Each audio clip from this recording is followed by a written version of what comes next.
Hello, in this video we will see how to use slice function. So let's take an example. Here I have a data of order ID. This is the number that I received, but the actual ID is only the last 4 digits. So I will have to slice it.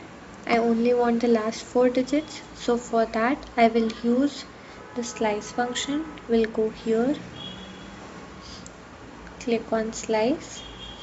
Now here we have an example of how to use this. So the first part will be input, second part will be from where we have to start slicing, and third part is where we have to end. So here in the first part we will take order ID. Now in the second part this will start from 1, as I want this part. Let's count 1, 2, 3, 4, 5 and 6. So for start I will use 6, and I'll not take any end here because I want this to go till the end of the number. I will simply remove one semicolon.